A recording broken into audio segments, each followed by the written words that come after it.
I am DYANAROZAY, and I bring a unique commentary to your favorite reality TV shows and whatever is popping on social media.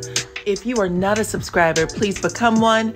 Hit that notification bell too, that way you don't miss any of my videos. I go by DYANAROZAY on all platforms, and I appreciate every single one of y'all for rocking with me.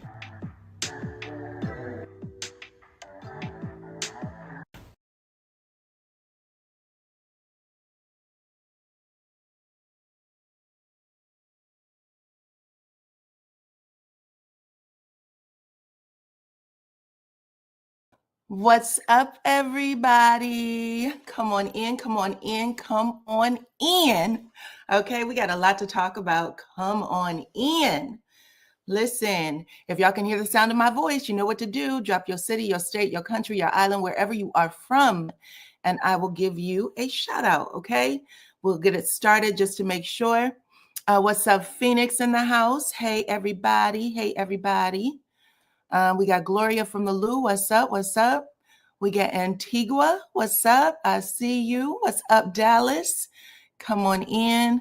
I see Cincinnati is in the house, my Ohio family. Seattle is here. Indianapolis is here. What's up, Massachusetts? What's up, Barbados? What's up, North Carolina? Come on in, everybody. Come on in, everybody. We are talking about Love and Marriage Huntsville. What's up, Florida? What's up, Indiana? Hey, hey, hey. What's up, ATL? What's up, Chattanooga? I see you. What's up, Cali? ATL in the house. California, Tennessee, DMV in the house. Philadelphia, Dayton, Ohio. What's up? Woo, y'all. What a mess. Come on in. Come on in. Let me take my screen. Put my screen up, I should say. Put my screen up. Okay, what's up? What's up? I got on my orange fedora today. Okay, what's up? What's up? Let's see, New Jersey. What's up, New Jersey? Texas, Boston. Clone is in the house. Clone in the house is my blood sister. We got the same mama, same daddy. At least that's what they told us, child. No kidding. We got the same mama, same daddy. That's my sister. Okay, don't play.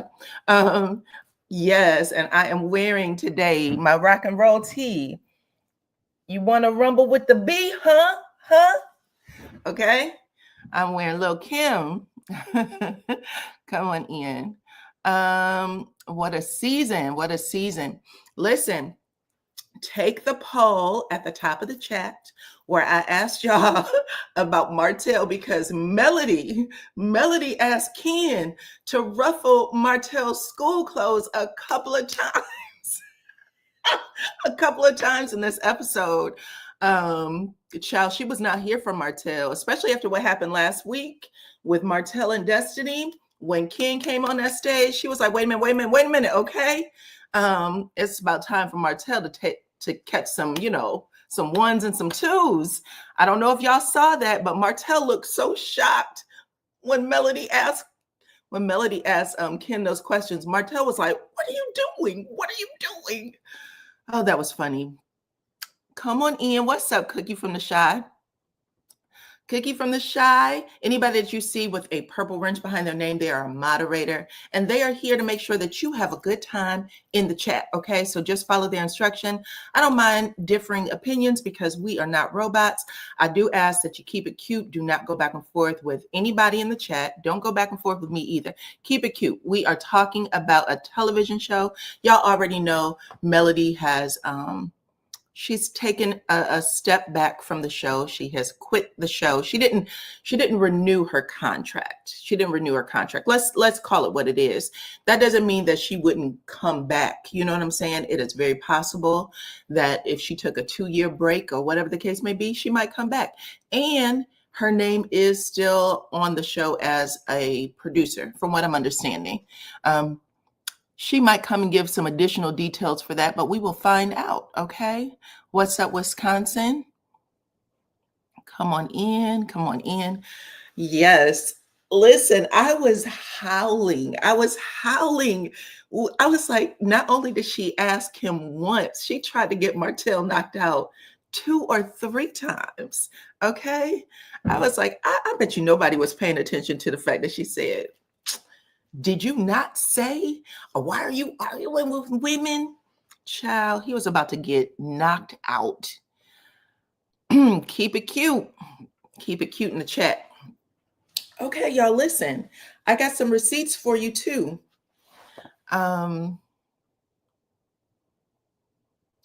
Miss Trisha from the show, the one who is trying to divorce Marquez. Y'all, remember in season 8 when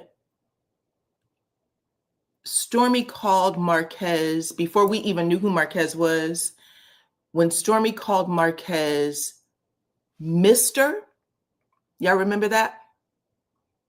Mr. from The Color Purple? Put it in the chat if y'all remember that. Stormi called, I think they were at the gym, and Stormi was saying that, she works out with her and all that stuff. And then Stormi said, are you still with Mr.? Y'all remember that? And I was like, Mr. And that's when we didn't even know who he was, right? And I think someone, uncovered the picture, and people were looking at the picture and saying, he don't look like no Mr. You know what I'm saying? Like, sometimes people look a certain way and you think that they are, that maybe they're okay or whatever the case may be. Well, I got some receipts that tie up with that Mr. comment. I sure do. And I saw him in person a couple of weeks ago, and I said that he looked light in the ass. You know what I'm saying? He did look a little light. But I got some receipts that ties into that Mr. comment. Okay. And I'm going to show him. So stick around for that. Someone said, oh, Lord, listen, this is a thing. Sometimes it is really easy. I shouldn't even say sometimes. This is a fact.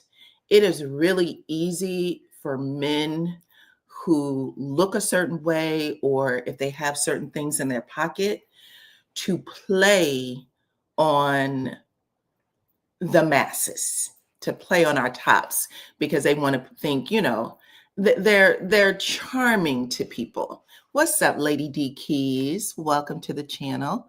I like to shout out all my moderators when I see them come in. So welcome, and thank you for joining the chat today. But sometimes, they know how to play on people, and they do it by, number one, calling the woman a hoe, a whore, whatever you want to do, they'll do that. Number two, they like to, I'm a good father. They'll do that all over the place. You know what I'm saying? And people start feeling emotional for them. And, oh, she's bad news and all that other shit. I know they got married young. I know people are human, and, we might say things and do things, but you just don't get a name like Mr. out of no fucking where. Okay, you don't get a name like Mr. out of nowhere. So I got those receipts for y'all. I'm going to put them on my screen, and we're going to talk about it, especially since he is using women. He's using women to put out this message like he's this good guy. It's okay to just calm down, okay? Calm down every once in a while. Come on in. 275 of you are here. Please hit the like button. Please take the poll at the top of the chat, because we're about to get into it. And yeah, I'm interested in seeing what you guys got to say. So excuse me if my voice is going out a little bit. I got my water, and we're going to get it rocking and rolling, okay?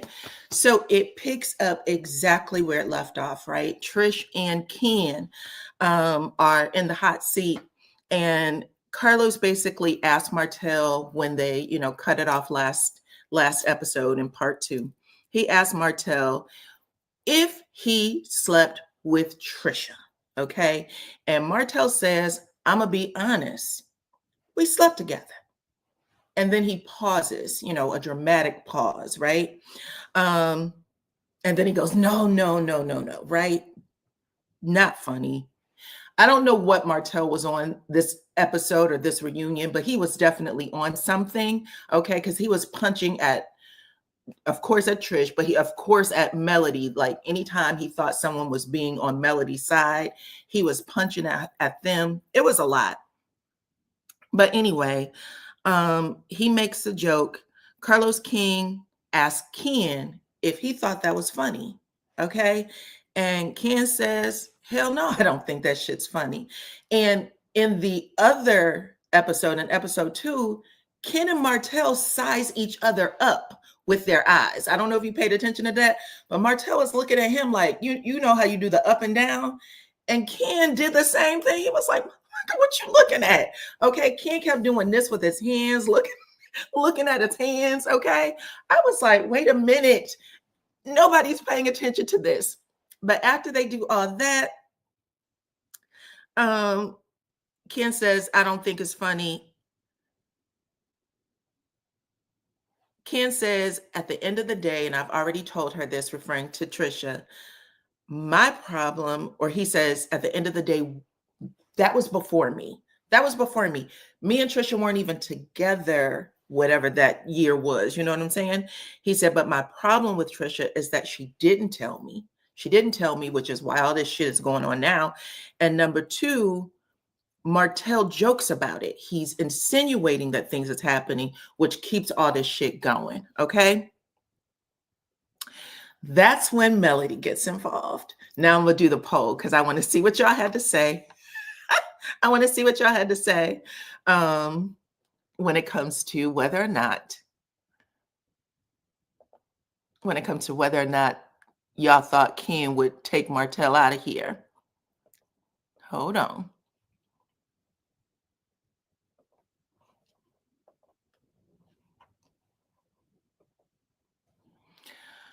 Okay, the poll is on the screen.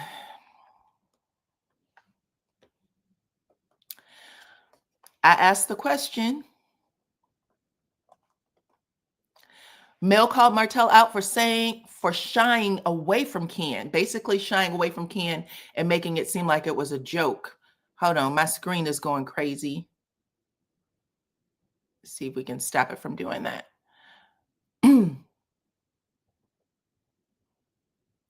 Making it seem like it was a joke.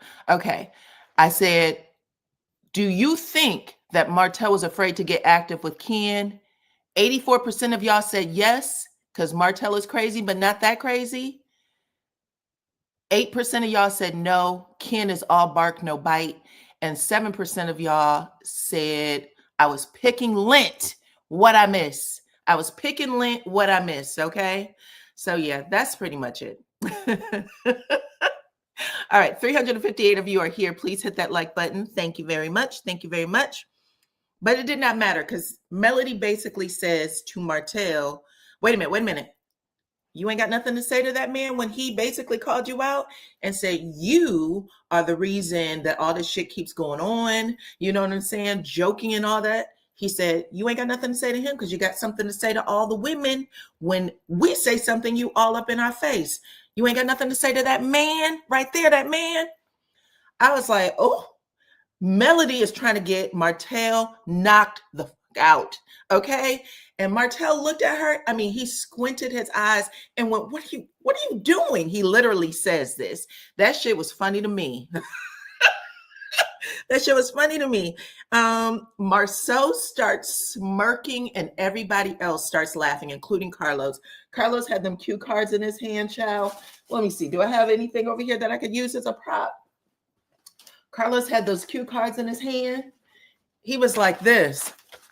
And he starts snickering. He bends his head down and starts snickering. Chris Fletcher, who else? Maurice, they burst out laughing. They're laughing out loud. Even Ken had a little smirk on his face like, yeah, okay, I will ruffle them school clothes if push comes to shove, okay? But Martell is so embarrassed that the men are laughing at him on the stage that he screams down to Maurice in particular. I don't know why he wanted it with Maurice, but Maurice in particular, because I think maybe he was the one laughing the hardest. And he was like, you didn't have nothing to say to Melody when she did X, Y, and Z. Shut up. Like he's screaming. And I'm like, oh my God, this shouldn't take you this out of character, sir. You got to learn how to, roll with the punches, but he can't. He can't. He's so disrespectful. Anyway, that causes this whole argument between Nell Fletcher and Martell, or at least Nell Fletcher, because she like, stop screaming in my ear. Okay, so she's pissed. You gonna shut the hell up screaming at me in my ear, right? And Martell's like, I'll say what I want to say. You better move then, switch seats then, all this other shit, right? Carlos is like, I don't have control of anything. I don't have control of anything. I need y'all to calm down, okay? But then he said, Martell, serious question. Serious question. Why do you make light of all this stuff with Trisha? Why are you like poking fun at her? Why did you ignore her or pretend like you didn't know her in the beginning? And then why did you make the comment that she doesn't look the way she does now, as if she wasn't good enough for you to get with, or whatever the case may be. So Martell said, well, I didn't recognize her because she looks different, and no, she wasn't as fine as she is now. That is when Ken chimes in. And let me say, first of all, I do want to give him kudos, because we watch Martell go after the women all the time,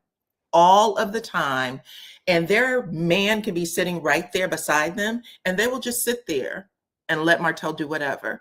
Anytime Martell was saying something against Trisha, Ken piped up when he said, no, she wasn't as bad as she is in here, and you a lie. You a fucking lie. Okay, let's talk about that. I appreciated that. Gloria said, you better mock. I appreciated that, okay? Yes, she does look as good as she did then, sir. How dare you? Okay? Ain't nothing wrong with that. Nothing at all. But that wasn't good enough for Melody, baby, because she was like, I don't know what the hell you got on them cue cards, sir, but you're not asking the right question. So she said, Chris, what did Martell ask you when y'all was supposedly at the gym? Okay. And he asked you if there was any good looking women. Okay. Like, again, here comes Melody. She's like, bitch, somebody's going to knock his ass out today if I have anything to do with it. I know Carlos and them cue cards ain't doing it for me. Carlos had to sit there. He took his card and was like, wait a minute. Like, am I not the host? Am I still not hosting? No, you're not. You're not hosting anymore, sir. That shit was funny. But she asked Chris, going ahead and tell the truth, because this mofo is lying. Martell says, ignore her. Chris Fletcher's wife, Nell, said, don't you ignore shit. Tell the truth. Okay, and she whispered that, but it was loud enough because everybody might. So she said, don't do that. Tell the truth. And that is when Chris retells the entire story, okay, about how Martell ends up sending Trish a DM, I guess, on social media to hook up. Now Martell is pissed again because he's really getting gut punched a little bit. He wants people to be on his side, or he wants to make light of stuff, but Melody is knocking him out left and right. And you can tell he's making faces because the people on stage, even though Marceau, I have to commend Marceau too, because Marceau typically he'll be giggling and, really, really turning the knife sometimes, and it pisses Martell off. Marceau would smirk a little bit, but he would immediately bring it back, like, and then just like, this shit don't have anything to do with me. And I have to assume it is because him and Tisha are going through some things right now, because he's going to say something later, but it's because him and Tisha are going through some things, and he's probably like watching his life. You know what I'm saying? Like, I don't want this shit to be me. I don't want to be, trying to go out on a date someplace and have my kids and Tisha's whole entire family. Y'all saw that family at that potato event coming after me, child. He's like looking around. He was looking at everybody like he saw him for the first time. I swear to God, including his brother. He was just like, why are all these people strangers to me? There was a lot going on. Come on in, everybody. Come on in, everybody. Thank you. 500 of you are watching. Make sure you hit the like button. You smashed it on the way in. Thank you, Yazzie. I appreciate you. Okay, so then Carlos says, well, Trisha, amongst us girls, okay? So he's like, I'm one of you, okay? He said, did you think that Martell's true intentions when he slid in your DMs was to work out? Is that what you thought? Or, you didn't watch the show. You don't know anything about Martell. Trisha said, I don't know Martell's character. That's number one. And she said, and I didn't know that he was married at the time. And I don't watch the show. Now, when she said she didn't watch the show, everybody rolls their eyes like, God damn, why did... That's a lie. Probably that's how they were feeling. But I have to say, I have talked to so many people who say they don't watch the show in Huntsville. I think the show is the number one place it is watched is in Atlanta. That's the number one city. So it's not even in Huntsville, even though it films there. I don't know where Huntsville ranks. If somebody can look it up and put it into the chat, the second, or find out where Huntsville ranks, period, in who watches over there. But I know it was Atlanta previously, like the last 2 years, it was Atlanta. It could have been always Atlanta. But anyway, she said, I didn't watch the show. Ken says it too. He was like, I didn't watch the shit either. I don't know. I don't know anything about it. I didn't watch it. Okay. But at the end of it, she basically says, I thought when I Googled the address that Martell had a clubhouse in their neighborhood because it was a nice ass neighborhood. So I trained people there. I've always trained people there. I train people now at that clubhouse. So that's how she basically ended it. People are going to believe what they want to believe at this point. We just got to keep moving on. Okay. Yeah, we ATL people. That's right. That's right. The ATLians. Okay. But yeah, that is how that played out until Marquez enters the building. So Marquez enters the building, y'all. It was a back and forth scene, just a little bit, not real intense. And I mean this about Martell and Ken. There wasn't really anything real intense with Marquez and Ken, or excuse me, Ken and Martell. Damn, there's too many Mars over here. Ken and Martell wasn't a deep scene, but it was deep for Martell. Okay, Martell was the one who was kind of getting beaten about the head and shoulders. I think he thought people would be on his side, or that the men, when he was making his little shitty jokes, would be more on his side or laughing and giggling, and they didn't. They didn't. So that is way different from the way it used to be in the past. Okay. What else was said there that was interesting? Oh, when let me answer what Martell said when Carlos asked, why do you keep making jokes, or whatever that was? He said, well, Ken's never been disrespectful. He's not disrespectful to me. And Carlos said, well, you don't think you're making jokes about Trisha is disrespectful? And he went, no, I don't. I don't think making those jokes that is getting her attacked left and right is disrespectful. Just to show you again what type of man Martell is, okay? just in case you guys did not see that. So Martell was making jokes. He didn't get support from the masses. Usually, if nobody else on stage laughs, he'll get a laugh out of Maurice. And Maurice didn't laugh at him this time. Maurice let him hang out there to dry, but he laughed at Melody, and Martell found that offensive. Okay? Now here comes Cuckoo Cal. And by that, I mean Mr. Woot Woot. Marquez enters the building. Okay? Carlos starts off the questioning.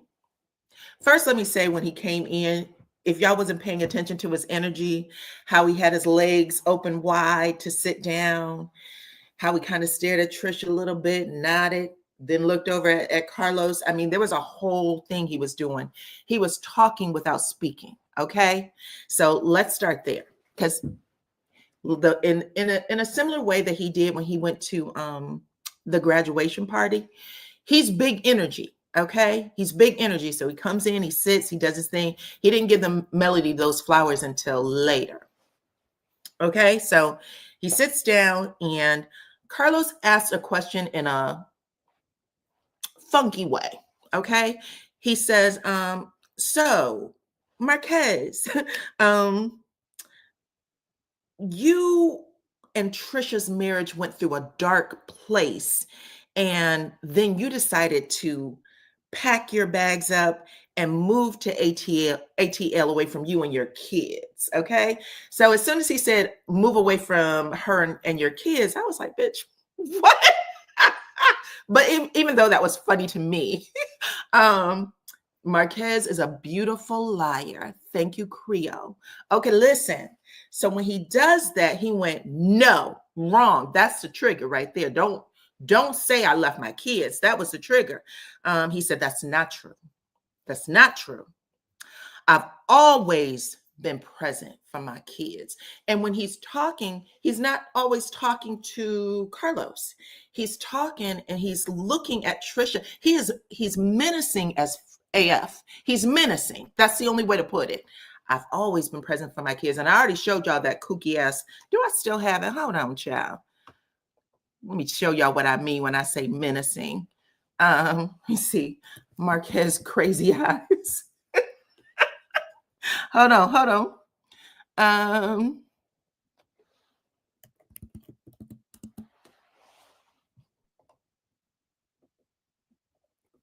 Marquez has this way of looking at you where it's just a little freaky.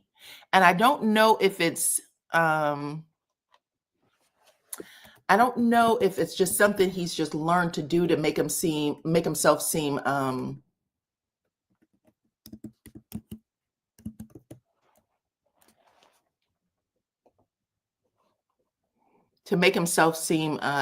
tough, you know what I'm saying? But he does this thing, okay? Even when he was talking and he was, trying to be a soft voice and all that, he still does this thing with his eyes where he wants people to know that he's not to be effed with, I guess. That's his thing. Come in, everybody. Thank y'all for coming in. 609 of y'all are here. Make sure y'all hit that like button, okay? Maybe he thinks that the eyes will draw him in. Maybe. Anyway, he said, I've always been present for my kids, but I've been alienated and ostracized from being a father that I always have been and always will be. So I'm like, well, have you been ostracized if you've always been doing it and will continue to do it, or no? Because that was a weird thing to say. I've been ostracized and alienated from being the father that I always have been and always will be. So Carlos says, well, alienated how? Like, what happened? How were you alienated? He says, well, I've been excluded from certain things. This is where Ken calls bullshit. So he's sitting there. Ken is shifting like a mofo, right? Tapping Trisha on, don't do that. Let him talk. You know what I'm saying? Like, but like, I don't want you to get in it. I don't want you to get in it. Let this be between you and let this be between him and me. But Ken calls BS. And then he jogs Marquez's memory. He says, listen, how am I ostracizing you if I allowed your son to borrow my car to see you in Atlanta for your birthday? He went to see you. Sorry, Ken. I had to do it. Okay. So then Trisha also chimes in and she's like, listen, how many times have you seen our son since Melody's Mimosas? Okay. Since Mel's Mimosas, which I think, when was the Mimosas event? If you guys went, was it in July or August? If you went to the Mimosas event, I think it was in July or August. The reunion filmed late October. So she said, how many times have you seen them? You've seen them 3. You've seen them 3 times since that Mimosas event. Okay. Now, listen, we all know Atlanta and Alabama isn't that far, but she lets them know. Okay. Cut it the F out. Now, this is where everything goes crazy. Like pretty much everyone is, you could tell the energy is high in this moment. But for me, because I read energy, baby, I read energy, I read lips, I read the whole. Everybody on that stage, for the most part, everyone on the stage is aggravated or agitated by Marquez. People aren't on Marquez's side in this situation when he's talking, okay? Marquez is saying, stop acting like them your kids, okay? You can't have kids. This is my DNA. This is my DNA. If you want to be a bonus dad or whatever he called him, a bonus person, you be a bonus for their mama and stop playing like you my kid's father, okay?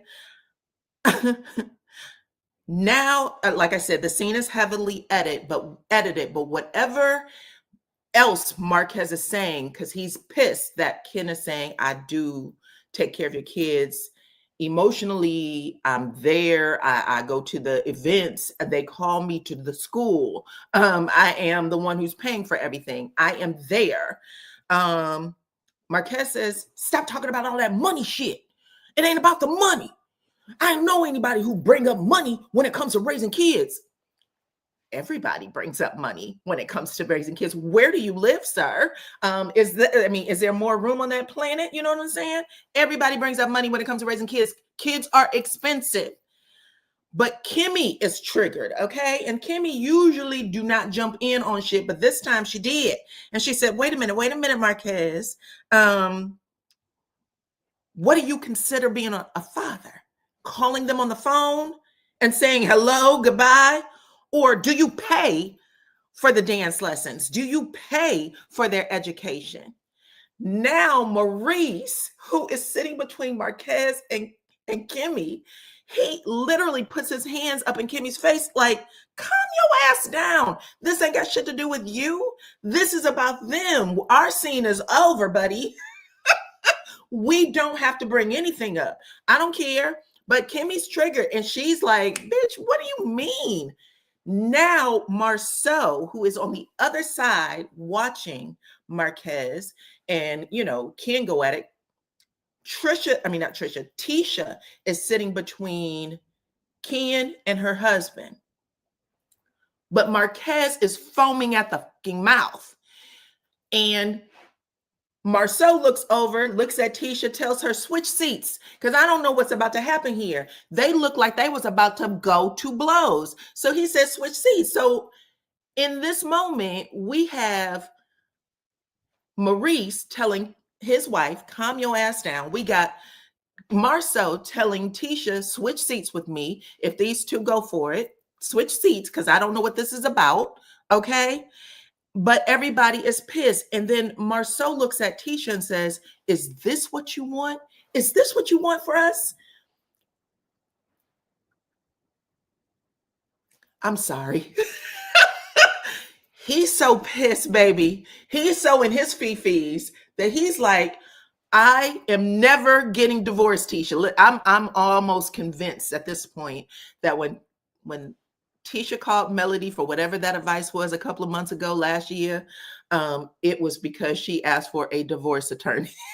Girl, tell me who you think I should go with, because Marceau dipped down and looked at Tisha and said, is this what you want?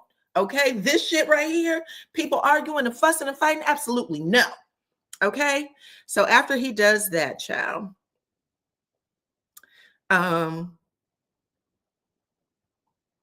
Ken says exactly what any mama or daddy, anybody that has raised their son right, he says, when I date a woman who has kids, they are a part of the package. They are a part of the package, and I have to take care of them too. And that's not a lie. That is a part of it. That is a part of it. Marquez, however, would like for Ken to just, lay down in that bed, I guess, wake up in the morning, leave the house, don't say shit to the kids. You're not the father. He was very, very adamant. Don't do shit else, sir. You ain't got to do anything else, because I got that when I call them in the evening times.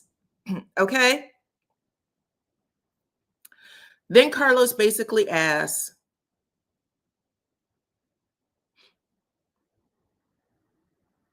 oh, my bad. Let me I go back for a second. Let me look at my notes. Ken calls Marquez a bum. Okay. He said, you a bum. And I don't know if there was more to it because they cut, after he calls him a bum, they cut to Martell and they cut to Carlos. Both of them opened their eyes big. Martell had his head down and he looked up like this. So I'm assuming there was more conversation had after the bum comment. It just got bleeped out for us. Okay. Because they all seem to be a little bit shocked.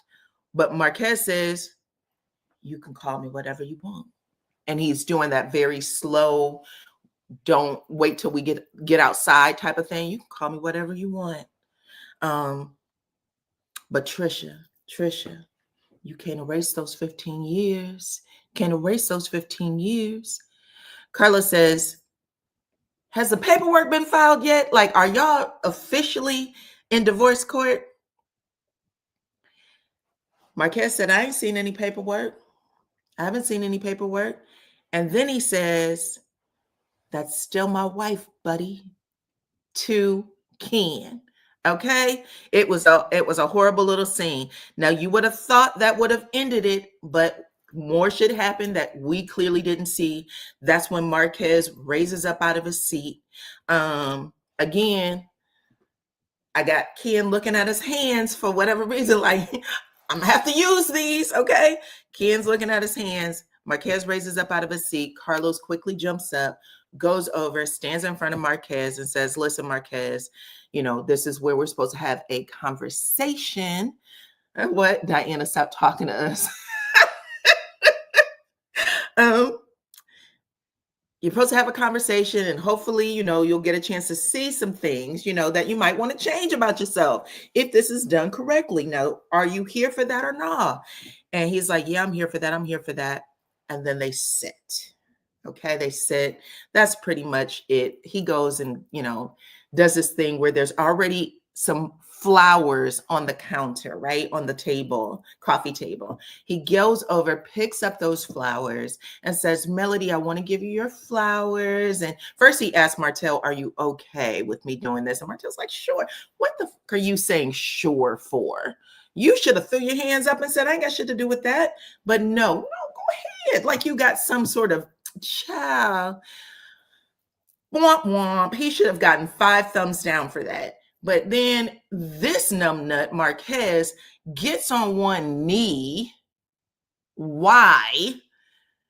He's a little awkward. He gets on one knee and says, Melody, I just want to give you your flowers. And, I really, maybe one day we can, do some business together because I really admire your business. And Carlos goes to the end where Trish and Ken are, and he's like laughing and kind of poking fun kind of thing. They're all giggling. And Melody's like, what the fuck? What? How did this happen to me? And she was like, I'm going to say this. I do believe Marquez when he says, that this is mostly about business, nothing else, because, I'm not really going to do shit with him. And Kim makes a comment, Marquez asking you about business is like, is like Martell asking Trisha about the gym, child. It's both game, okay? And if you want to know, he ain't got shit. So save yourself, sis. That's how he did it. Marquez is harmless. Okay. So listen, I told you I had some receipts, so let's show them. You ready? So y'all remember, I think it was just last week, Saturday, kind of, I think right after maybe Love and Marriage Huntsville aired, we probably got reports that the two, Trisha and Ken, might have been experiencing some hiccups, right? Ken had deleted everything or all of her pictures off the page. I think that now they're unfollowing each other, that type of shit, right? I'm hoping that, things will get better because she does need somebody over there. You know what I'm saying? I know they live together. They have a house together. Usually people aren't just running out and sleeping at the Airbnb. But last week, Saturday, it looks like Trisha and Marquez had a text interaction, a text. She did send me the text. She sent it to me. I had liked a comment that she had made on her IG about finally moving forward with her healing and getting therapy and things like that. And I liked that comment. And after I liked it, she sent it to me on Friday, this past Friday. So I'm going to show it to y'all. Okay. We'll start with this one. So I'll read it to y'all. I'm going to put the whole screen up so you can see it. You see the letter X. I believe X is their son together. Their son is 18 years old. So it is their son. And you see the word, and let me also say, anything that you see in blue is Trisha. Anything that you see in black is Marquez. So it says X can't be claimed. So I'm assuming this is about taxes. X can't be claimed anyway. He worked all year and he's an able body, 18 years old. So what are you claiming? But thank you very much for your response. Also, remember, you made this a custody battle. I was just giving you a heads up about half. Now, I don't know what she was asking here about half, but someone said that this is a second blogger. Well, you know what happens when someone is doing things to hurt you? You reach out and you make it public to try to get them people to stay in their place. Okay. So I did see on IG today that Trisha had reached out to Millie Chan and basically showed that divorce papers had been filed over 100 and something days ago. And Marquez's excuse was that he was, I guess, challenging the divorce because the kids weren't listed. And he was, I'm only worried about my kids. Well, Millie Chan showed that the kids were listed, their names, their ages, their socials, the whole nine. So she basically said, if it's not the kids, then what the hell is it about? Because according to you, it was the kids. And also according to you, you didn't love her. And also according to you, you left 5 years ago, you're not looking back, and she was the problem. So that's what I heard on Millie Chan's channel. She said that she woke up to those receipts today. I got these receipts Friday. Okay. So basically it sounds like they are talking about taxes. And he's asking a person who doesn't live there, who's not paying any type of child support. He's asking to claim a child on taxes. That's what it looks like to me. Okay, let me continue.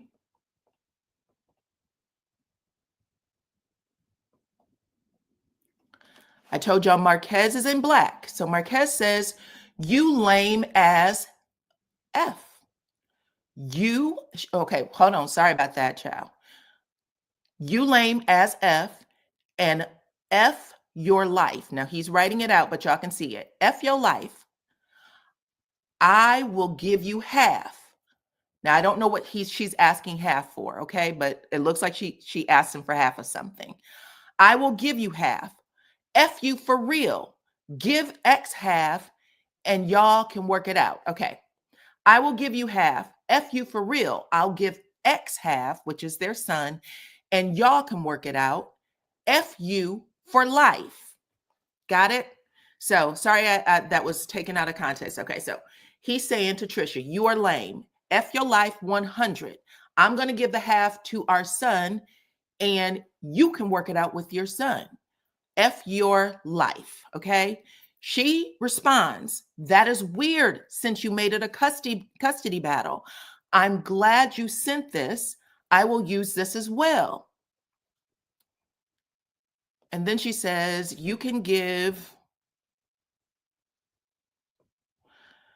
That got cut off. She said, you can give. And then he responds back, F you and everything you stand for. You lame as F. And you don't care about our children for real. And when it's all said and done, you will lose. F your life 100. You lame ass bitch. You're going to be the one left holding the bag.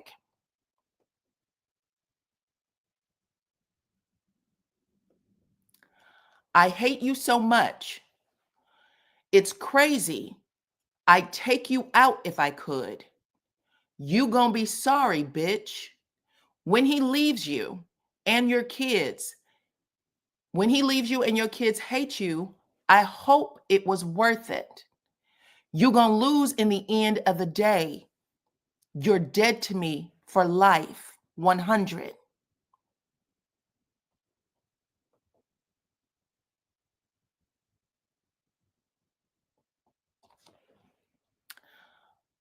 I hate you so much, and I hope you understand you're going to regret your kids will hate you.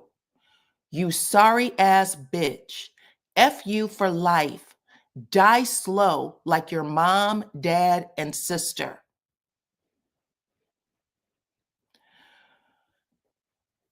Now, this is where Trisha says, and shit, that don't hurt me anymore.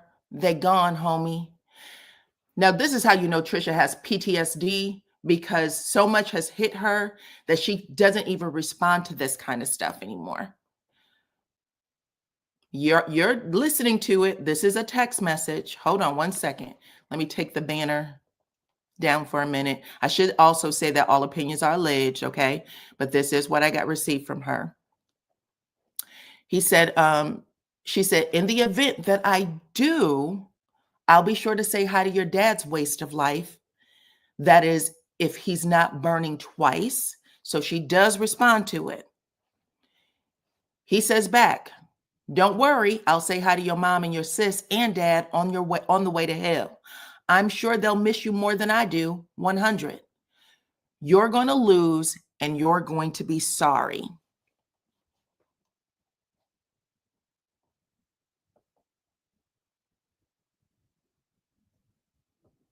He's the one texting the most, by the way. He also says, when it's all said and done, and I'm gonna still give you grace. We can all die together on TV if you really want to take it there. Lame ass bitch. Gonna be holding the bag. Guess you don't care about all the hoes that he's effing. Okay. So I did take that out of context. That was how it started. Okay. And then she says back, if he is, he's Houdini, baby, because we're together 24/7, literally all day long. Marquez says, you're going to be sorry when it's all said and done. Trust me. Trish responds, I'm not worried. I promise. My faith is through the roof.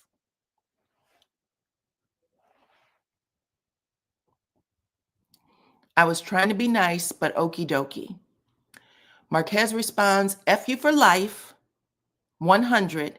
And then after several hours, he comes back and says, I hate you so much. Don't come to my funeral. This is all him. And then he says, I hope you die like your sister, alone and miserable. And it didn't end there. You would think that it would end there, but no. No.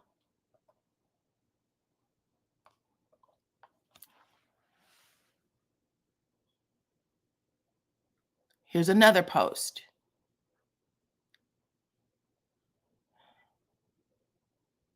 This is where he says, can you open your mouth wide enough to eat your words when it's all said and done? You're not smarter than me. You were not born for this. You should repent or just meet me in hell. On August 17th, 2024, this is actually a DM. He says, I hope it was all worth it. You're dead to me now. And then as of today, he writes this. Your day will come and you will be sorry. Trust me. This is not a threat, by the way, since you are out here telling people that I'm threatening you. If you're going to be F me, then cool. I will show no mercy. You will see when the day comes that I'm not just talking anymore. I have too much to lose.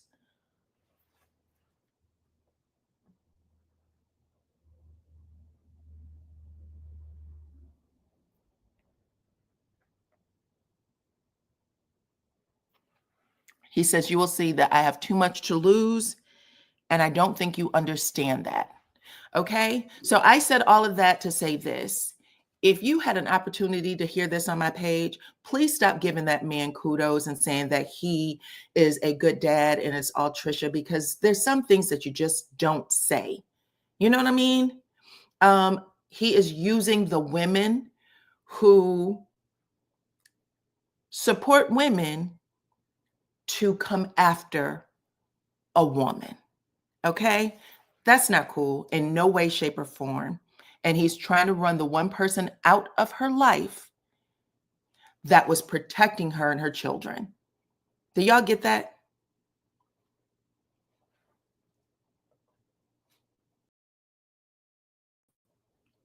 Some of you CCs are so damn biased. I don't think I'm biased.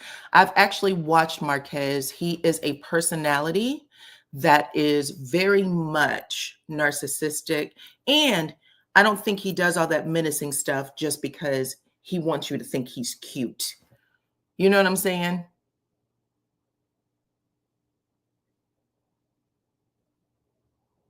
She's filing a restraining order, which she has to. If I read it wrong and you understood, awesome. He's not as cool as people want to make him out to be. The man said that he don't love her. The man said that he doesn't want anything to do with her. The man said he packed his shit and left 5 years ago. Leave. Why would you be mad that someone else has moved on when you've moved on? It makes no sense. It makes no sense.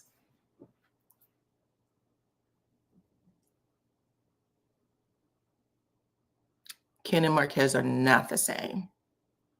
They are not the same. One person who literally had an inside scoop onto what that man was doing while he was living in that house with her was trying to protect her. Trying to protect her, understood what was going on with the kids, and all he did was not say a whole lot other than, if anything, I am trying to get this man to a place where he doesn't see me as a threat or an enemy, because that's the first thing that he said when he was on the show with Carlos last night. It's Ken that I have a problem with.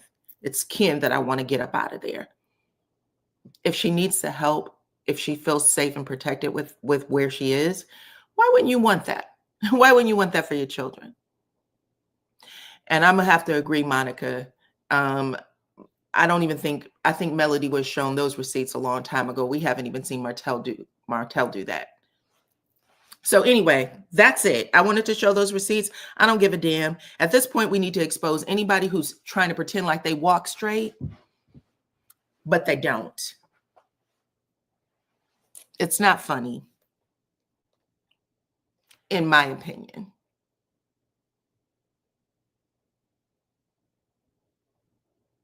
It's not funny, in my opinion. Y'all can take it however you would like to take it.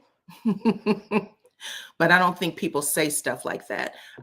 When I was telling y'all, when I was watching the scene at the graduation, and I said, listen, he brought backup, and it looked like he was motioning to make sure that the guy saw that, he was going to have this conversation with Ken.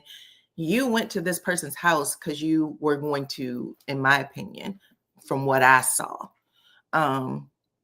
take it there.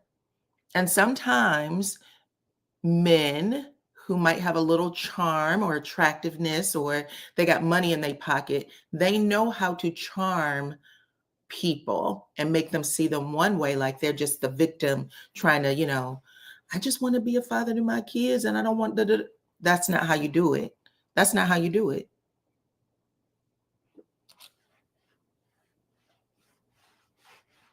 That's not how you do it. And this is Trisha and Marquez's business.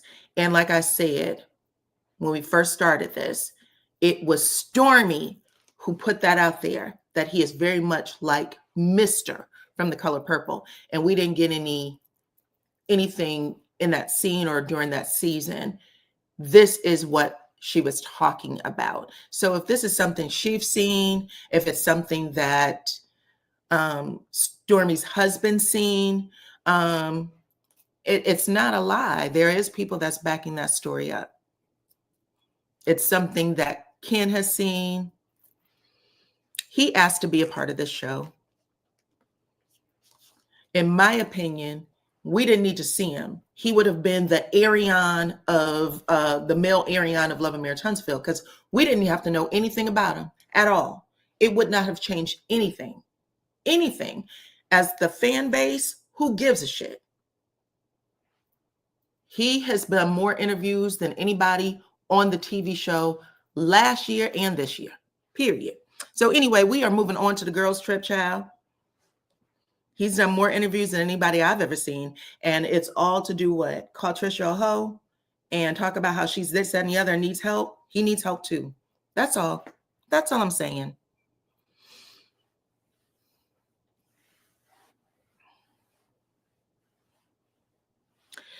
If a man tells you that he's going to put you in the ground,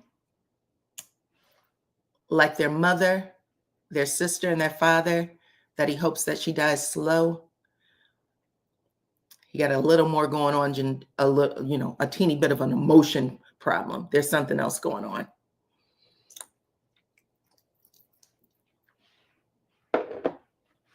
She wasn't online talking about Ken. She was talking about her estranged husband, not Ken, her estranged husband. People ran with it being Ken. It was him that she's having the conversation about. She's saying, I'm releasing. I'm going to stop protecting him. I am done with Ken. Not Ken. Walk it back. I am done with Marquez. Marquez she was protecting because they didn't say nothing about that.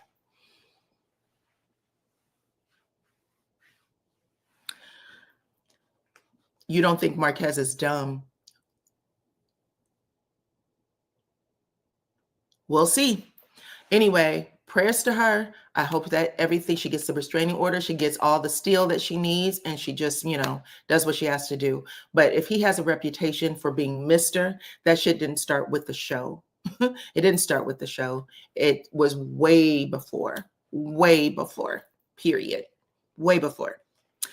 Girls trip. So Carlos asked the ladies, okay, so this is before Stormi. Stormi does not come out on the stage for the girls trip conversation, but all of the other ladies are there. Melody, Tisha, Kimmy, Destiny, Nell Fletcher, and Trisha.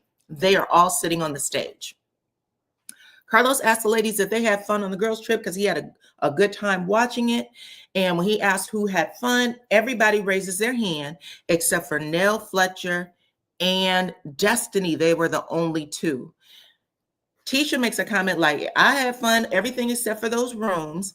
And Carlos looks over at Nell Fletcher, realizing she had her hand down. And I think even Tisha makes a comment like, Nell, you didn't have fun?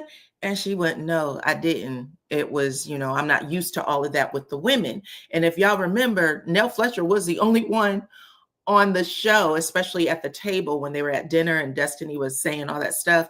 Her and Melody were going back and forth.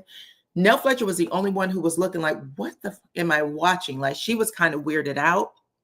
But at the same time, Nell Fletcher, according to Lexi, she said, Nell can fight. She said, I watched my stepmama beat some ass back in the day. And she said, if I would have said to her what I said without those cameras there, she said, Nell Fletcher would have came across the doggone table like Lucy Liu, okay, in that movie, child. She said, So she said at the end of the day, though, Nell Fletcher said, I wasn't used to all of that craziness, so it was different for me. That's the only reason.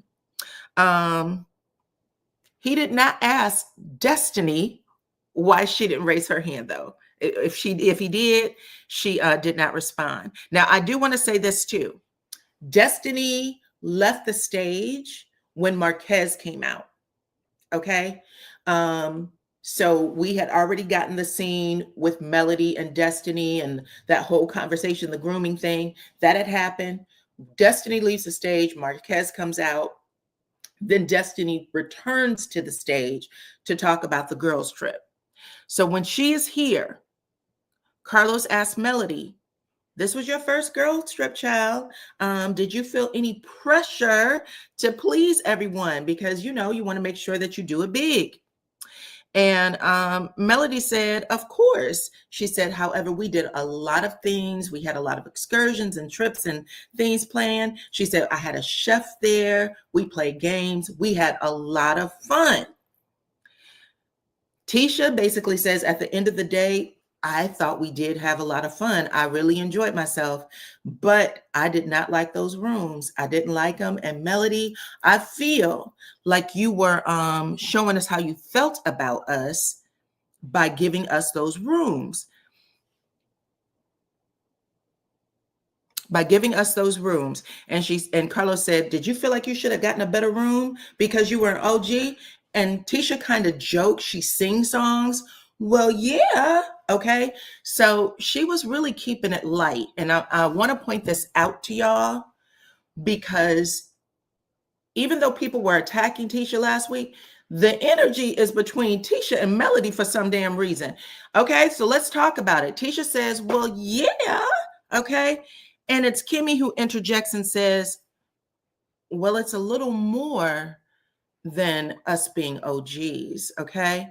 Which literally makes Mel's face turn into like the Crypt Keeper because she's like, bitch, what do you want from me?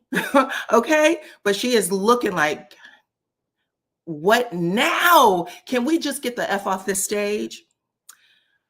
Carlos turns his attention with his damn cue cards, child, like, well, what do you think it is? What do you think it is? Do you think that Melody giving you this room was indicative for how she feels about you? And Kimmy says, well, in general, or the short answer is yes. I think she says something like that. The short answer is yes, but it's more than us just being OGs. We were filming in Melody's backyard before there was ever a show. We were helping her pursue this show. And then she said, and at the end of the day, it was disrespectful. Now, I feel like Melody's eyes rolled all the way to the back of her head like a damn, what do you call it? A slot machine, child. She was just like, bitch, I cannot do this. But now let me just finish. Hold on. She definitely gave her a what the F? What the fuck, bitch? What is happening? So Carlos said, well, after she says it was disrespectful, Kimmy says, I feel like I got caught in the crossfire between Destiny and Tisha and whatever they had going on. Tisha bringing Destiny onto this trip. Somehow I got caught in this crossfire. And she said that Melody took it out on her. Now, I'm going to say this because I was sitting here like, well, what am I missing with Kimmy and Melody right now? Was there something really going on between her and Maurice where she felt like Melody may have had the conversation about the lipstick on the collar, that she carried that on for too long? Because I want to say that I've always thought that Kimmy was a little more protective of Melody. And I say that because first season reunion, when Tisha makes that comment about, did Melody call Marceau? Or I think she was talking to Martell. Martell, didn't you call me or call my husband and ask him if Melody was trying to talk to him or get with him? And Kimmy was like, Tisha, she was really pissed that Tisha said that. And then I think it was the very next season, Kimmy and Tisha stopped talking after first season. Next season, Tisha and Kimmy sit down, and Kimmy said, you were trying to hurt her. You were trying to hurt her. And why would you do that when you know what she has going on with Martell and being divorced and all that shit? And Tisha was like, listen, you're my sister. You always choose my side, whether I am right or wrong. I don't give a shit. Don't ever go against the family. And Kimmy said something like, Heifer, you ain't never chose me when you and Kiowa and be having your little back and forth, so your little, jokes about me and shit. I hear all the stuff y'all say, and you've never had my back. That is how I heard it. So now I'm kind of questioning, did Kimmy feel like Melody overstepped, even if Melody called her? Because she feels like, why did you, in the moments when I was having your back and not doing X, Y, and Z? You know what I'm saying? I took a hit for the family, because y'all know Kimmy said she damn near got divorced because of season 1. She said the shit was going downhill, and the only way, she said, we need to kill this entire storyline, because if we don't, I'm out of this family. My divorce is over. I mean, my marriage is over. So I'm just bringing shit up because I don't know. I literally was like, I've not seen Kimmy and Melody ever go here. Even if they didn't agree with stuff, like Melody will be like, this is, stay out of it, Kimmy.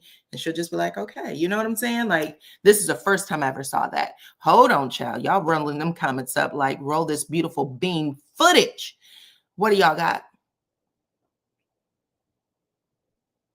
Well, I understand that she's mad about the lipstick remark, but Melody said that she thought that she had approached Kimmy and called her and said, hey, we good. But there's something here where Kimmy is bringing up shit like, Melody, we used to film with you. We helped you get these sizzle reels to the production teams. And you know what I'm saying? She's bringing up some old shit to the point of where Melody was sitting there like, this is the face you make when you like running through your mind how you're going to slice a bitch. Like, you're thinking all kinds of stuff. And Kimmy is looking her dead in the eye. Now, like I said, when Keisha was like, of course, we're the OGs. That's just light, fun shade. She was keeping it up. Whether you like it or not, she was keeping it up. You know what I'm saying? She wasn't bringing it down. Kimmy wanted Melody to know, I don't, you disrespected me. You put me in the same category, which is really what she said. You put me in the same category with Tisha and Destiny. And that's not where I should be. You might have wanted to put those two hoes in a bad room, but not me. Not me. Why did I get hit? That's what I heard when I watched the scene.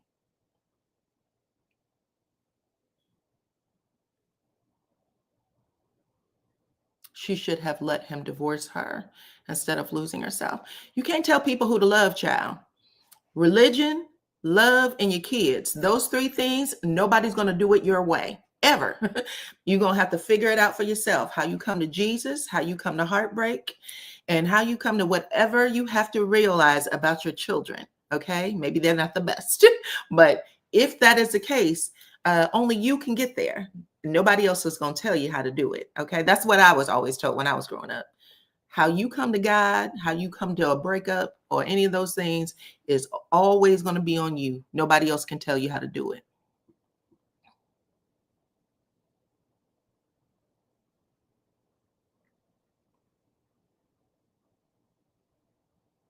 Okay. So anyway, Kimmy's literally saying I shouldn't have been caught up in the group. She's telling this to Melody. Melody's kind of like, I don't have any more space. I don't have any more space for you and whatever's going on here. But whatever talks Melody had with Kimmy sure in the hell did not feel the need to bring it up there, child. I don't know if it was whatever part of the season she watched was offensive to her, or when she was sitting there and I don't know, when they had the conversation about the lipstick and Kimmy said, what do you know? Like, tell me, what do you know? And Melly said, not doing it. Even then I thought, ooh, this is bad. This isn't a good thing. This isn't a good thing. It didn't feel good to me, child. But anyway, this is what Kimmy says to Melody. Okay. So Carlos is like, cool. Let's move on, child. Then he asked Melody, well, listen, child, when you were on the beach, you might have heard or seen the preview of Nell Fletcher saying something about you being a Jesus or something, letting the fans blow your head up to the point of where you think you are Jesus. And Melody said, yeah, I saw that bullshit. She said, I saw that. And it's really interesting to me that it's coming from Nell Fletcher because she be the main one cussing and fussing. Then Melody stood up with her little Blue Riding Hood outfit, child, and took her veil. And she was like, you the main one talking about this Melody shit. Play your role. This Melody shit. This is Melody shit. Play your role. Okay. Oh, that was funny. But while she's doing it, while she's making fun of Nell Fletcher, in front of Nell Fletcher is appalled. She is appalled. She's like, what is this? I never did this. Nell Fletcher has her eyes open like, that ain't supposed to be me, okay? Oh my God, child. That was hilarious. Listen, there was a lot of funny moments on this shit. I don't know why people weren't laughing. But she basically says, that's you. You did it on the girls' trip. You do it every time we someplace. You always talking about how this is my platform. And she said, I do say it's your platform. I do, because it's your platform. Because that's what you told us. You told us it was your platform. Okay. So Melody sits down. She's like, I ain't got time for this shit. Again, she's just looking like, oh God, I can't take it. Everybody's coming. Okay. But Nell Fletcher, Carla says something about a big head, or the conversation comes up about having a big head, meaning big ego. And Nell Fletcher said, well, I do think that, because that's why I said I was hurt when, you kind of play me to the side like I wasn't a mentor. Okay. So now Melody, again, she rolls her eyes up in her head. And this time she's just like, bitch, I pass out. I'm passing out. She slid down in her damn chair in that damn gown. She didn't care. She was like, I'm tired of this shit. Her blonde hair, the wig came up on the back, child. It, like the static of it and all that came flying up. She lays down, but I'm going to say, after doing that, I think she probably was in that moment for a good 5-6 seconds. And she said, come pick me up. She says to Nell Fletcher, come pick me up. And she makes light of the moment. Now, this is important, because when you want to have a good reunion, you're going to have those hard moments where you say a joke or say something light, because that's the only way it works. Okay. So she said, come pick me up. And when she says that, Carlos howls. He starts laughing. Nell Fletcher starts laughing as well. When she picks herself up, Tisha starts putting her hair back into place. Important, because again, when someone doesn't fuck with you, they don't, and they're never going to talk to you. Let's see. They're not going to want you to look good. You know what I'm saying? Your hair sticking up is just sticking up, bitch. I don't care. But Tisha combed all that hair down, child, like, girl, whatever we going to do, we ain't going to make you look crazy, okay? So she gets her hair together. Kimmy's over here, though. She still got a little bit of a scowl on her face. She still has a little bit of a scowl on her face, while Nell Fletcher tries to explain. I did call you. I used to speak life into you. Okay, that might be a paraphrase, but speak life into you. When things weren't always going well with you, Melody, I would be like, you can do it, and da-da-da-da, you know what I'm saying? And she said, Miss Nell, respect. That's a sign of respect. Miss Nell. Okay, for as much as we like to get upset when we're watching this show, they were giving us respect in these scenes. Some of them.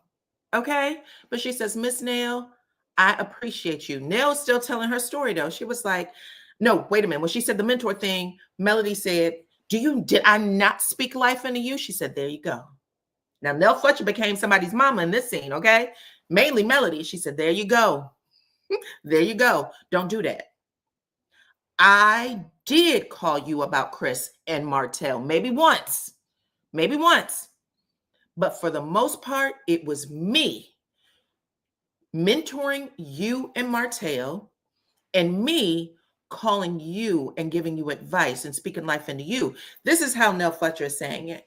And Melody goes, Miss Nell, I appreciate you. Kimmy said, well, why did you? She went, Kimmy said, I ain't done with this scene, baby. In the same way, Melody said, I ain't done with this scene with Martell and Ken.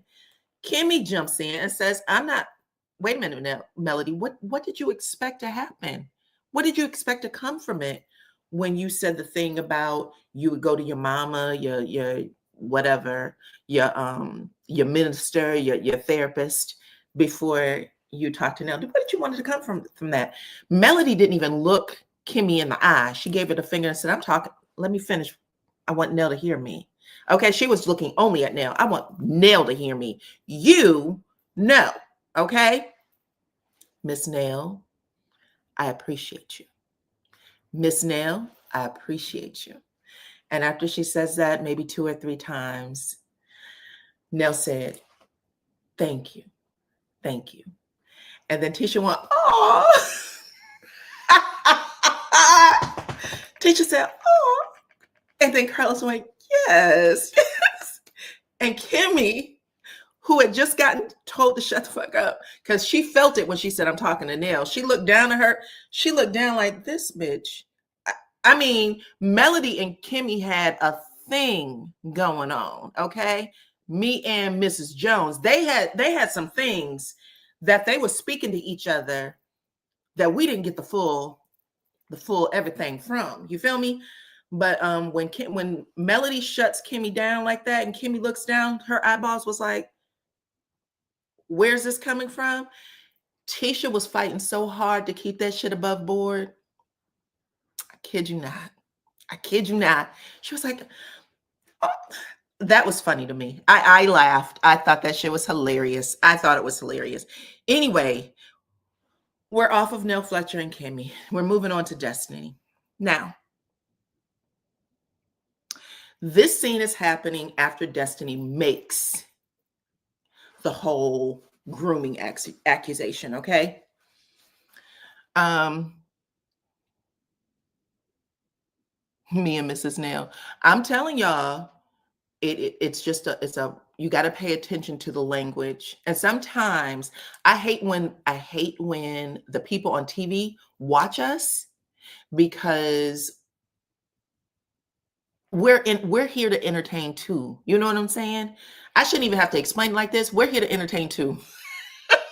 So we're here to get our money and entertain too. And when they watch us, they can take shit to heart. And then, it becomes a whole nother level of crazy. But if you were just in the scene, and you watch the conversations, she was trying to ease the way, right? I'm making a joke. All right, come pick me up. We're going to laugh at this. We're going to make this okay. Nell Fletcher met her halfway. Calling saying Miss Nell was respect. It was respect. Okay. Now, not so much for Kimmy, because I don't think Kimmy and Mel they weren't doing good. They weren't doing good at all. But now Carlos brings everything back to Destiny, okay? Woo, child. So Carlos says, well, Melody, you and Destiny were on a trip for the first time in years. Or excuse me, for the first time on the season. You and Destiny was on the trip for the first time this season. Melody corrects him, for the first time in years. I don't fuck with that hoe. For the first time in years. And Carlos went, okay, years. Okay, years. Okay. I'm sitting here like, oh Lord, child. Because Melody is coming through, but he is literally, are you not entertained? Facts. But he is literally, he knows that the energy is already messed up from what happened earlier, right? So y'all notice how quickly Carlos wrapped this fucking scene up? He was like, okay, child, we ain't got nothing else left here. But anyway, he just says to Melody,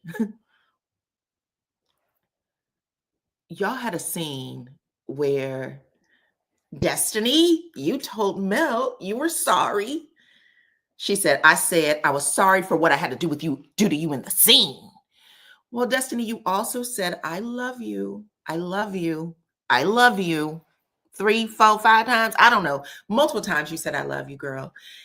And then he's like, okay, to Destiny. He looks at Melody. He said, and Melody, you said something like, we're going to talk it out. I said, I talk later. Like the way they were correcting him, like, bitch, don't mess that up. Don't mess this up. Okay. And he went, okay, listen, it's clear that you two will never be friends again. Okay. Of course they won't. He went, but what about being friendly? Are you able to be friendly? And that's when Melody says, the time for us to have been friendly would have been after the girls' trip when we had squashed the beef. And, that would have been a time for us to be at minimal friendly. But basically, I'm paraphrasing. Destiny fucked that up. That's how Melody says it. And Destiny said, you're damn right. Because when you think you good with somebody and that somebody goes off and tells someone else that they were uncomfortable around me, like nervous to spend the night, maybe, that you are uncomfortable around me, then yeah, all bets are off. Okay. What's the point? It's not mutual. It's a one-sided friendship. So it's done. So that's when they started going back and forth. And he said, okay. Thank y'all. Appreciate it. All right, we're going to go. Let's take this break because that was it. That was it. And I sat there and watched and I was like, baby, my heart, because I'm surprised that the words even came out of Melody's mouth that we could have been friendly following the trip. Because I was like, well, after everything that happened at just a segment ago, I would have thought that this shit would have just been like, I'm sorry, we're done. I don't even want to talk about it. But that was it. That was the end of it. That was the end of it. Hit the like button, everybody. Thank y'all. 1,000 of you are here. Know when to fold them. And at that point, they knew where to fold them. So now we are on to Stormi Steele. Stormi Steele is a surprise guest, child. So they bring out another chair.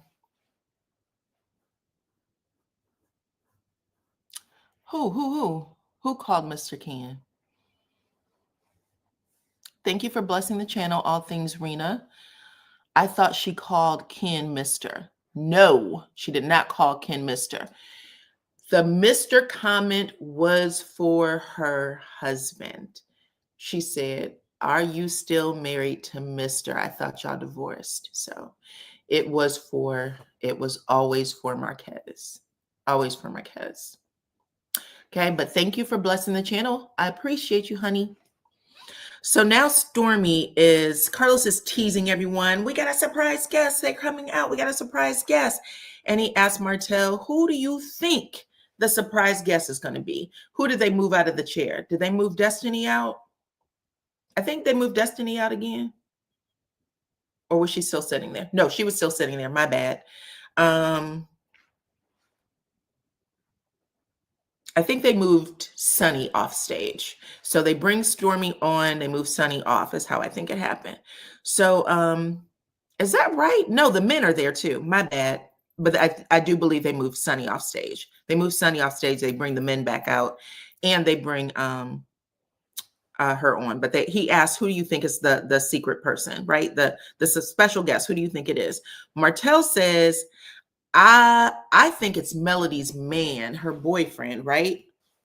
Because Martell just can't get enough of trying to crack jokes and be an asshole, right? So he said, I think it's Melody's boyfriend. So Melody looks at him like she's had enough. You don't know who my boyfriend is, motherfucker. I have one, but you fucking don't know him, okay? She says something where there was definitely a beep, okay? Like, babe, because she was tired of Martell's shit. She said, I have one, but you don't know who he is, so you can just shut the fuck up, okay? Worry about that heifer you got over there that you won't claim, okay? I added some things in for Mel. Now, Carlos said, I asked the wrong person. God damn. Marceau, who do you think the special guest is? Marceau looks at the chair and says, Wanda? Because of how dark the chair because of how dark the chair is. And I'm assuming he meant dark soul or dark spirit. I don't know. But I was like, that wasn't a good transition either. He said, F it. Bring out the special guest, child. Bring him out, okay? So now Stormi comes out and she is dressed to the nines, child. She comes out, she's spinning. Hey, everybody, hey, everybody. Now, even though we had the scene where it made it seem like Melody's face, like she crunched her eye, rolled her eyes and all that shit, she did not do that. When Stormi came on the set, she was clapping and I think she might have said woohoo, something like that. So she was actually being in good spirits, okay?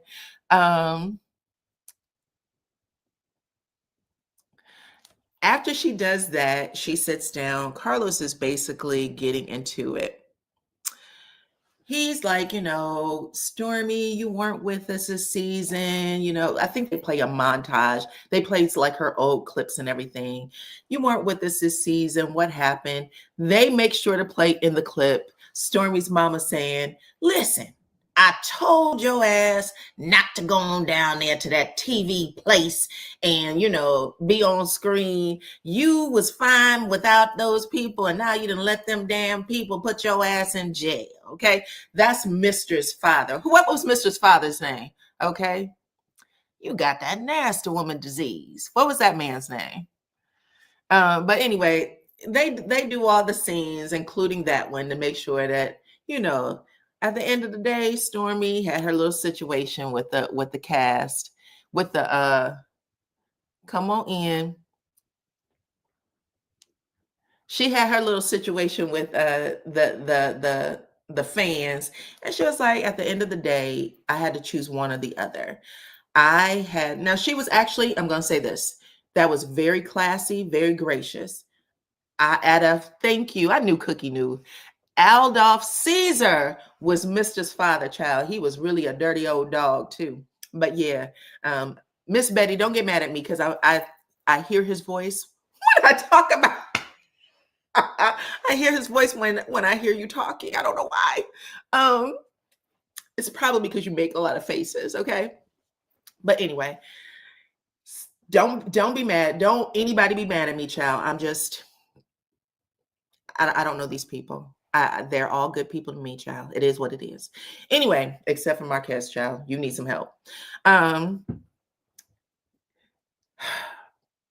Okay, sorry. I got off track.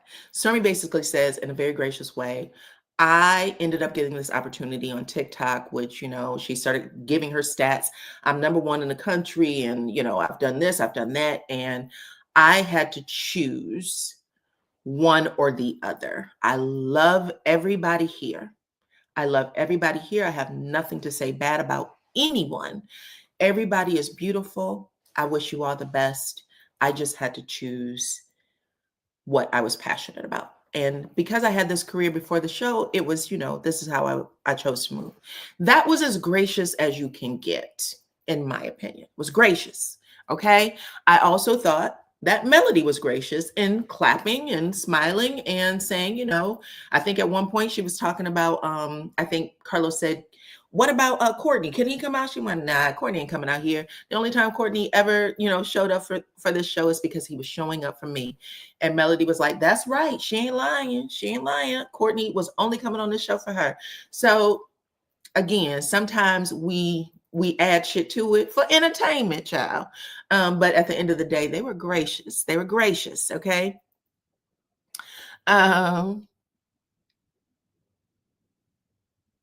Then Carlos says, is it true? Is it true that you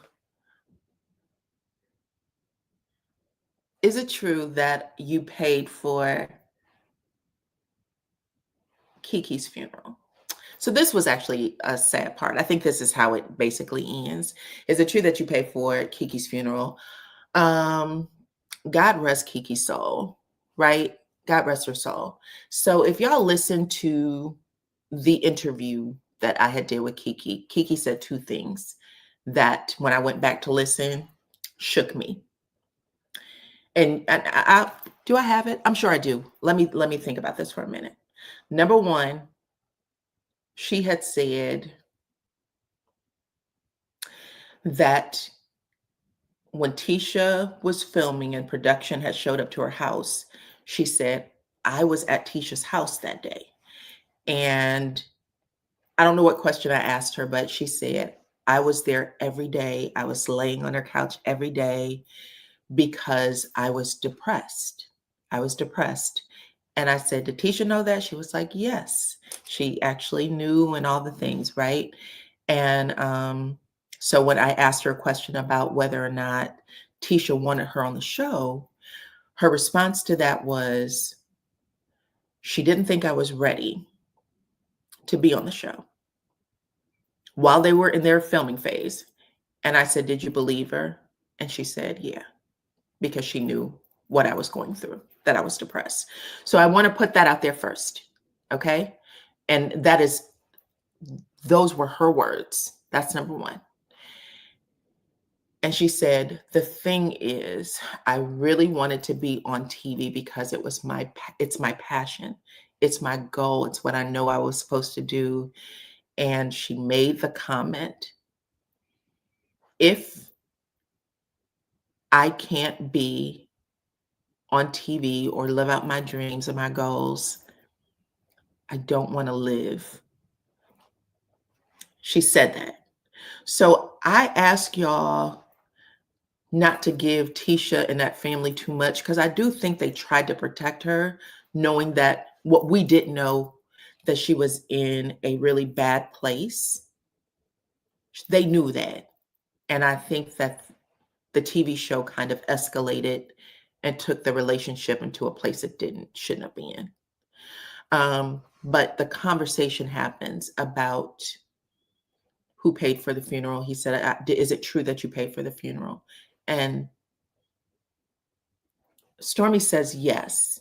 And if you listen to her, she said, the night I found out and the night she found out was the night we all found out, because it literally was news the day it happened, right?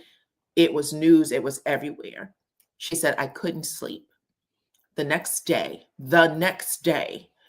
I called Kiki's husband and asked if I could do this for him. And he said yes. So there was not even an offer or an opportunity, it sounds like, for the family to offer to help pay with expenses or anything. It sounds like she just jumped in and said, this is what I wanted to do because I knew them and I knew Kiki's heart. Or she said something about everybody knows that Kiki, I had a special place in my heart or something to that extent. And Tisha says, because Tisha and Stormi, I don't think, was really engaging each other then.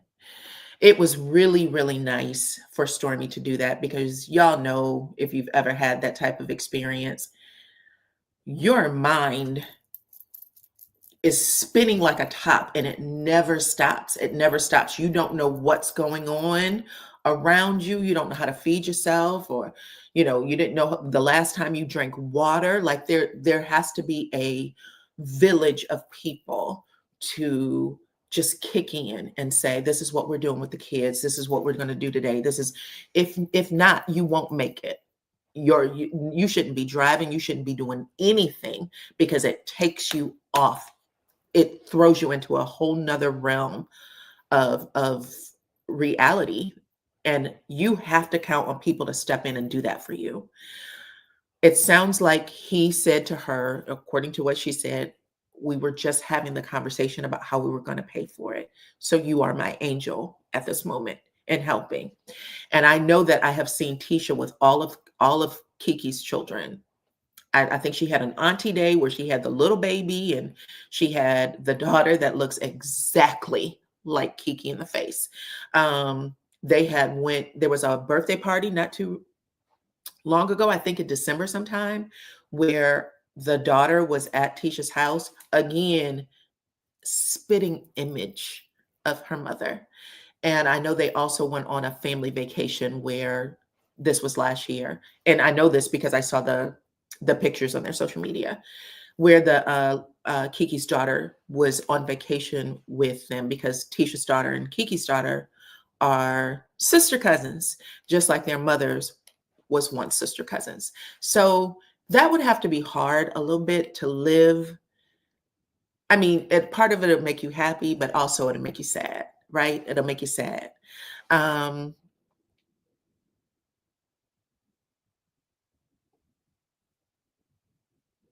Sometimes it'll make you sad. So when she was saying, when Tisha chimed in and said, I appreciate um, Stormi for paying for the funeral. You didn't have to do that. You were not family, because we know that Kiki has a family, a mama, a daddy, sisters and brothers, grandmother. She spoke so highly of them all of the time. There were a lot of people, including her husband, who probably, at some point the husband could have asked for help from Kiki's family or even from the other side, but he didn't even have a chance. You know what I'm saying? He didn't have a chance because someone came in and took over. And I don't even mean take over in a bad way. Someone came in and helped. I pray, you know what I'm saying, that if that was to ever be my situation, like that would, you have to pray for that and appreciate it for what it is, which is good. I don't think it was tacky. I don't think it was tacky. I think that we talk about these people up and underneath their clothes all day, and nobody ever calls us cat. I don't talk underneath people's clothes. Let me take that back. Shit. Sometimes I throw myself into a mix that I do not belong. That's not my that's not what I do over here. But people talk crazy all day long about these people, and I think that it's okay to say, listen, I'm not who you think I am. I think that was a good moment. It sounds like it was a beautiful funeral. It sounds like it cost a lot of money. It sounds like a lot of people, paid their respects, and that's all you can hope for. And that it was a beautiful little tribute that they put at the very end, where they lit candles and they all spoke words over her life and their hopes for her children. And I am really, really happy. Oh my goodness, which way is the wind blowing today? I don't know. I don't hate these people the way other people do. I sure do hate that y'all come over here and y'all want me to bury people with my words, but it's not going to happen. I will even say for Marquez, I hope he gets the help he deserves. I think that his kids love him, but I also think that he has a problem. Okay? That's how I'm going to do it. Because that's how I was raised. I told you, everybody got to come to Jesus in their own way. I know how I'm going to get to heaven. That's it. But that's how it basically ended. They took a nice group photo.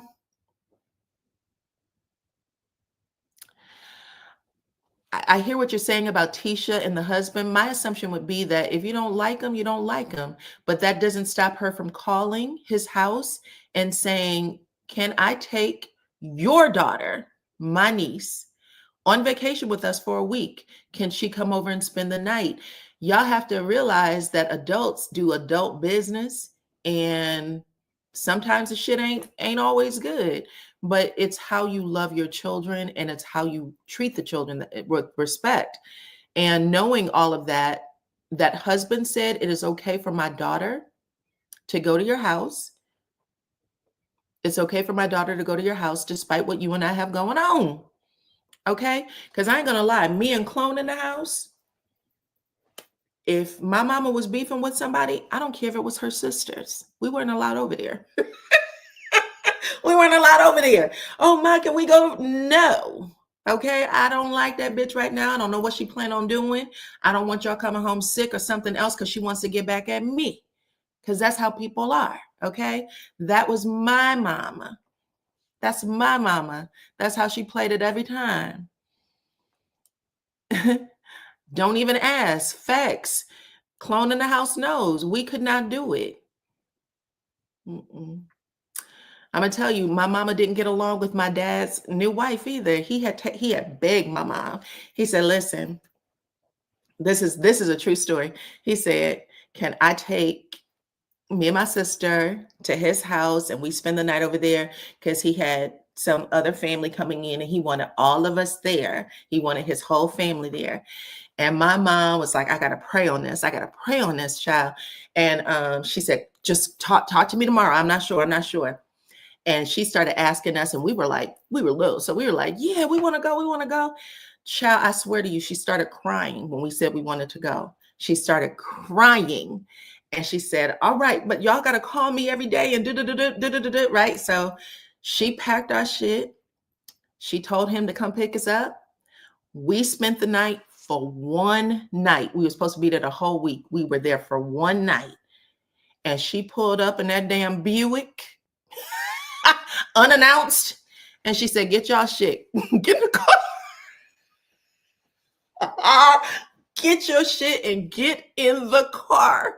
Okay? He was like, wait a minute. You said they could stay. She said, no, I can't do it. I was so nervous the whole night. I can't do it. And she made us get in the car and go home. We didn't know what the hell was going on, child. Everybody was crying. She was like, just get in the car. It don't matter. Don't matter. Now, when we got older, we started talking, like, what happened? What happened? She was like, I'm not going to put my kids in a situation where I don't know, because your kids that's your everything. That's it. That's your life. So I'm telling you what I know. This is only my perspective. When someone lets their kid out the house with somebody they say they don't like, it's because they have enough respect for them to want that to happen. My mama, who probably would have let us out the house with just our father, like I said, she didn't like the wife. I can tell y'all some more stories as of why, but I'm not going to do that today on this fine Sunday, okay? Just know shit happens. You know what I'm saying? And it is what it is. It is what it is, okay? I'm not gonna get mad, because even when, and I saw that live where Kiki was fussing, she was cussing and fussing, talking about that bitch, and we'll never be cousins again. They said, well, where's your daughter? She went, she's over Tisha's. She's at Tisha's house spending the night. I clutched my pearls like, say what? Child, she was letting Tisha have it on that live, and her daughter was over there at a party. So even then I said, there's hope for y'all, because I know what my mama would have done. And I know what my mama would have done, and would have not happened. Never, never, never. Okay. So that's basically it. But y'all, I appreciate every single one of y'all who came over to join my live today. Thank you, thank you, thank you. Okay. You guys are the best. Let's talk about now. Oh, okay, quick. Before I head off this live, I'm going to talk to y'all about Lexi's video that she did about Nell Fletcher. Okay, cool. Listen, my sister says she hollering. You know it's true. You know it's true. And I gave them the light version of that story. My mama was super protective. Okay? She would not take her very much. Wouldn't take much for her to, okay? Sarita, I just told you that Kiki was laying on Tisha's couch every day. According to Kiki, she said it in my interview. I was over her house every day, laying on her couch. I was depressed. If we know all of that was happening and Tisha was taking care of her, the little shit that we saw on this show should not, mean that they didn't love each other. It just shouldn't. Okay? It just means that they were going through something that they needed to work out. That's how family is. Period. I had not seen my dad for a while when he passed away. And I remember getting a phone call and, going home and, like, I don't even know if I'm going to feel anything because, I didn't see him and blah, blah, blah. We had, blah, whatever the things are. I stood in front of that casket. When I walked up to the casket, a sound came out of my mouth that I had never heard before and have never heard again. I didn't even know it was possible for the noise that came out of me to come out of me. My sister held my hand, and I don't even remember how I got to the next room. You don't know how grief hits you. You have to be respectful of that process. It's different for everybody. It's different for everybody.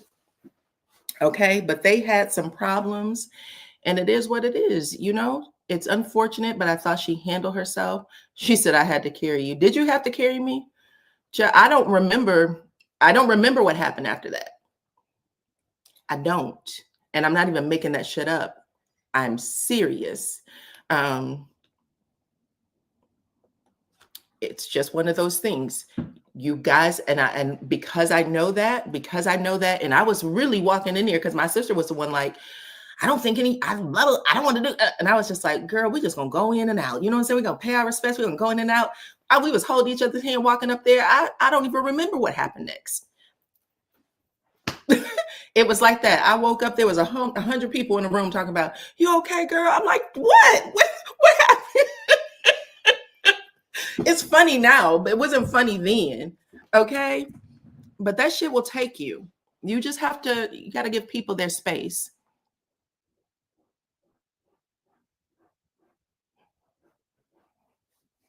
Anyway, we're going to talk about Lexi McCullen, who has her own YouTube channel, and her talking about her mama or her stepmama and her daddy. Okay. Listen, I really enjoyed her live. I really enjoyed it. I am so happy that she is getting this off of her chest.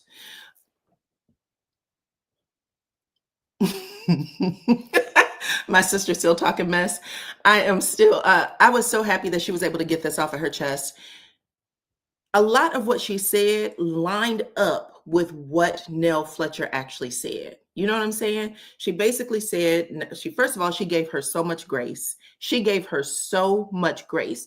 She said, I know that there's a lot of people attacking my stepmama right now. And I actually feel bad for her. That was the first thing that she said. And I was like, ooh. And then she came out and just basically said, when I tell you guys that I have never had any alone time, just one-on-one with me and my father, Chris, she said, I mean that. Everything I know about that family, everything that was done for me, whether it was, how she was fed, anything that she knew from that family, she said it was because of my stepmother. Now, whether people want to think so or not, that was actually a compliment, in my opinion. Okay.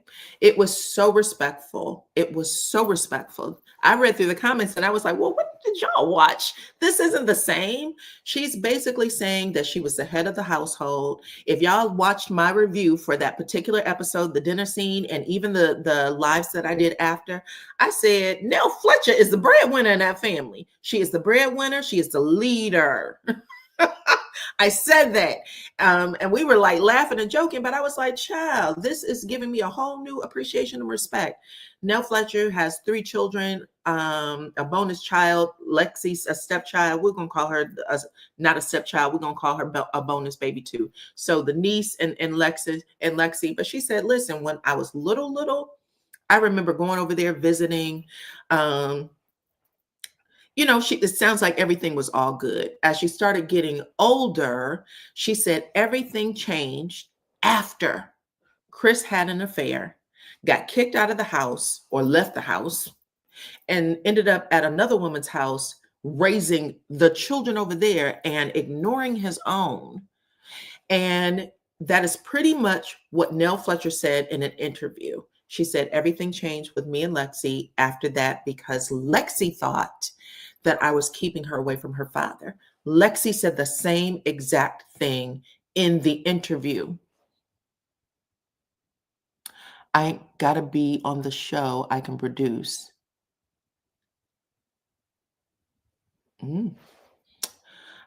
I believe you, Mel's red phone. I believe you.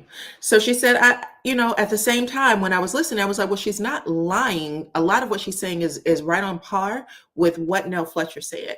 But she said that was a long time to heal. A long time to heal. I don't know how many years that man was away from the house or months. I don't know. But apparently it caused a rift throughout the entire family. Everybody, including the children that lived in the house, was suffering from that moment, from that decision.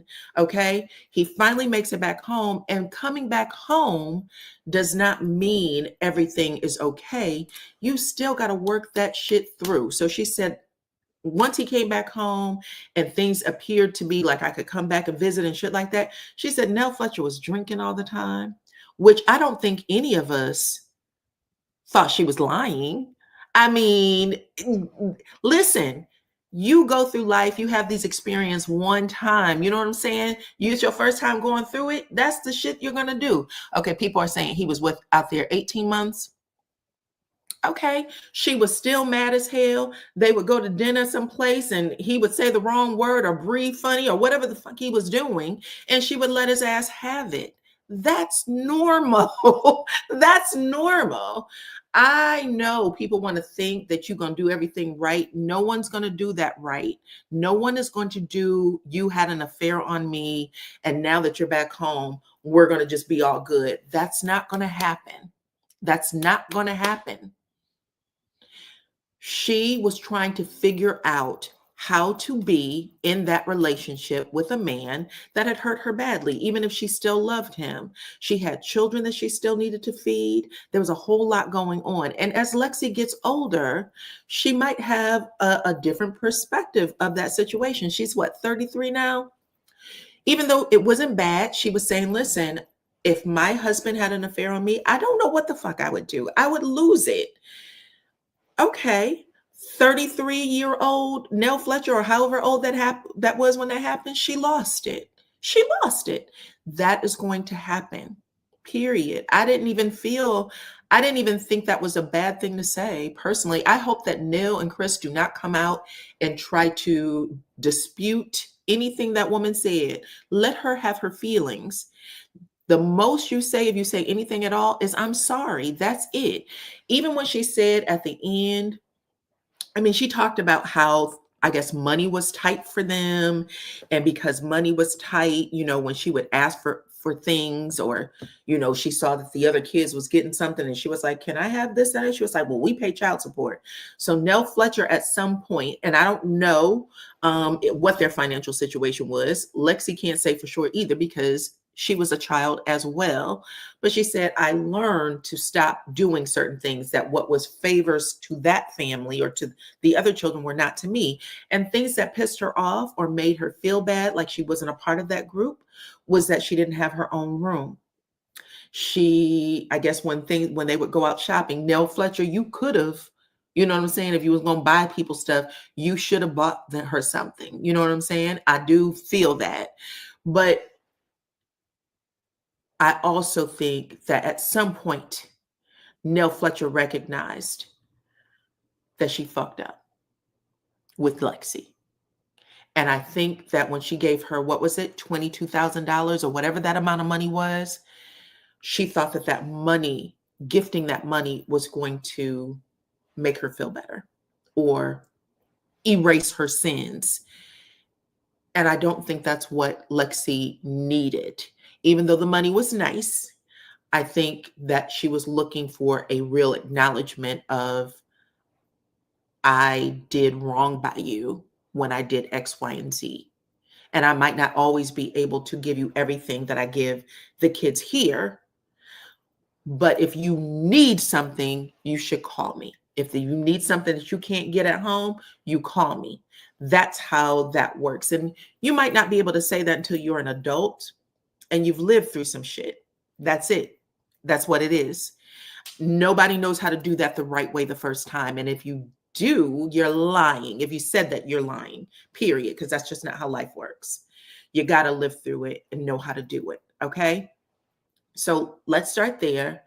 The other thing she said was that when she was at the dinner scene, because it does sound like she did spend some time with her father or not father, it sounded like she spent time with them as a family. But when she had made the decision, I'm not going to go over there anymore, whatever the case may be, and I'm just going to settle in to home life with her mama, and they had invited her to the dinner scene.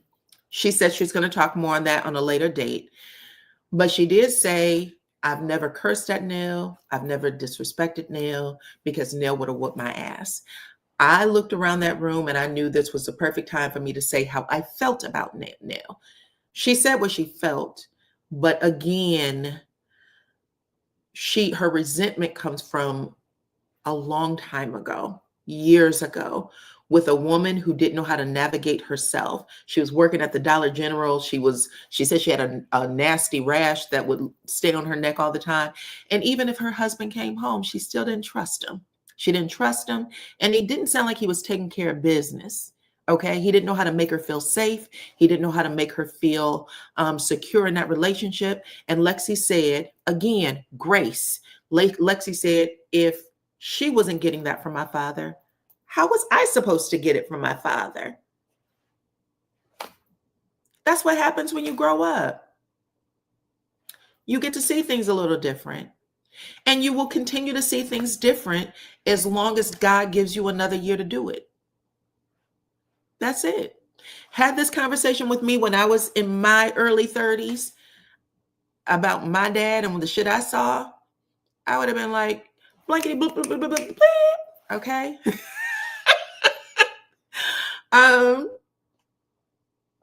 But yeah, you just got to know when to hold them and when to fold them.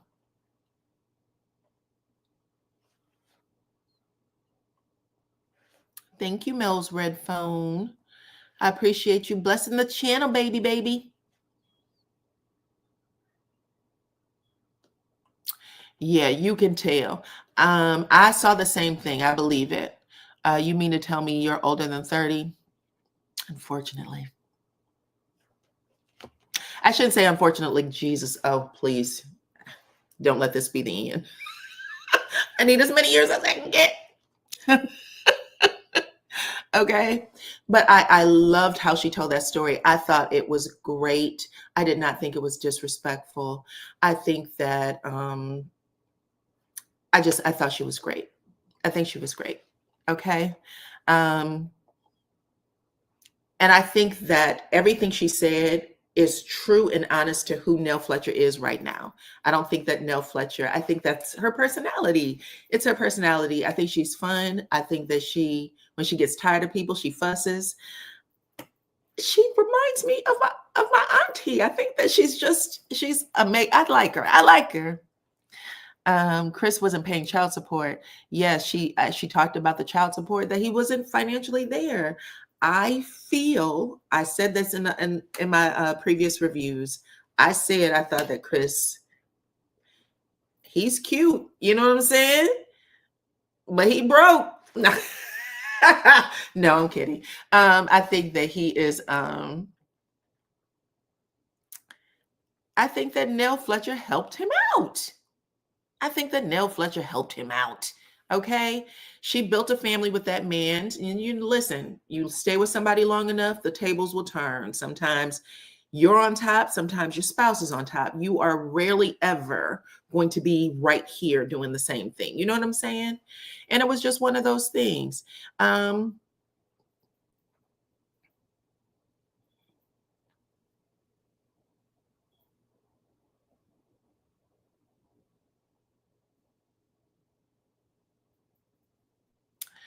I'm gonna be honest with y'all, because a lot of y'all are saying that that Lexi had the child support thrown in her face and stuff like that.